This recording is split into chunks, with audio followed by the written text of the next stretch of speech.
Okay, so I've got my refractometer out so that I can try and test these yellow gemstones that we've got in here. And I'll need to test all three of them because just because they look the same doesn't mean they are. I open up my refractometer. I've got a sodium yellow light here, and that shines through the back. It's possibly a bit bright in this room. Even with my curtains closed, you need darkness to be a gemologist sometimes. This is the fluid that interacts between the surface of the gem and this prism in here, and then I don't know if you can see, there's a gauge at this end.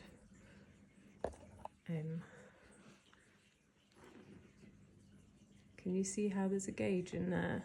And can you see that black line that's moving up and down? That's the dot of refractometer fluid. And I'm going to put the stone on top of that, and then it'll flatten out. And depending on where that line is, tells me what my gem is. And then I need to determine whether it's isotropic or anisotropic. And then if it's anisotropic, there'll be two shadow edges. This is all getting a bit technical and I'm explaining it really badly. I'm just going to look on my refractometer and see if I can work out what the refractive index of this stone is. So at the moment I've got an anisotropic stone with two shadow edges, and we are around about 1.4, 1.5. That's the difference. It's jumping by 0.1. Now, it's not enough to just test the stone in one position. We have to rotate it, because depending on the optic sign and the way it's been cut, those shadow edges will move.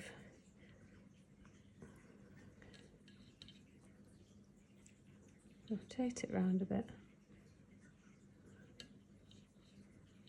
Yeah, still 1.5, 1.4. Sorry, 1.54, 1.55. And I'm not being as precise as I ought to be, but I'm trying to do this on TikTok for the first time in my life, so I think I'm doing pretty well considering. Okay, so that first stone has a refractive index of 1.54 to 1.55 with oh, the word's gone. See, this is the problem with being middle-aged and female. My brain's leaking out my ears and I can't remember what the words are. It'll come to me. I'm going to test the next stone and see if we're getting the same readings off it. And I am, so far. I've got a cat coming to visit me. I don't know if you're going to stick your head in the shot, are you? Not today.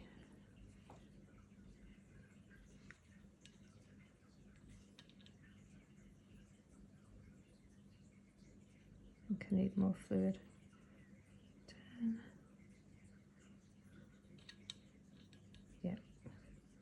Right, so I'm getting the same reading off that. So it's a good sign that all of these, well, 2 out of my 3 stones are the same kind of stone. And we'll try for 3 out of 3. And then I'll have to look it up in my book because I'm hopeless and I can't remember half the numbers. And we'll see if it is actually beryl. I have a feeling it might be. There we go. And that's the third one, already showing preliminary readings of the same.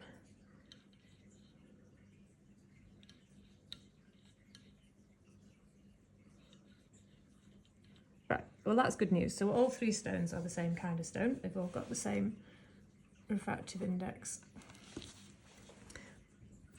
Clean that up, turn that off. And then underneath we've got my book, my little Bible from when I did my training. And this is the Practical Gem Handbook, and it's super useful because at the back, in fact, it's super useful anyway. We've got all sorts of information. We've got some useful pictures. It tells us about UV responses and my Chelsea colour filter. It's a little aid memoir because sometimes I come across things that I haven't seen in so long I've forgotten how to deal with them. So I'll come back to my book. There we go. These are the spectrums Characteristic for garnet. Oh, that's peridot. I'm hopeless.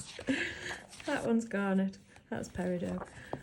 Anyway, let's go back to what I actually want to look at, which is my list of constants for refractometers. And I was saying it was 1.54 to 1.55, and it had a birefringence, that's the word I couldn't remember, of approximately 0.1. Interesting. I'm going to have to retest it. I think it's low. I don't think it can be beryl because beryl starts at 1.56. Now, there is always variation, but all three of them were measuring 1.54 to 1.55 with a birefringence of about 0.1. And I'm going to have to go and find out about the optical character, which involves using my conoscope. Look, my conoscope. This is going to be the thing that helps me determine what those stones actually are. But that's a bit disappointing that they're not even beryl. But that explains why they got punted back through auction. Not only are they not yellow emerald, they're not even beryl. Let's have a look at them. Could they be a citrine then? Or could they be scapolite?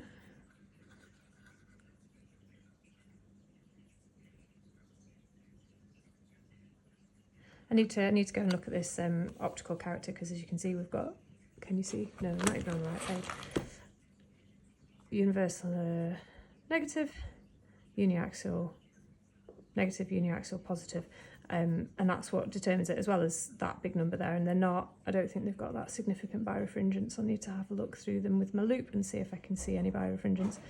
Oh, the mysteries. Maybe I'll come back to you with an answer.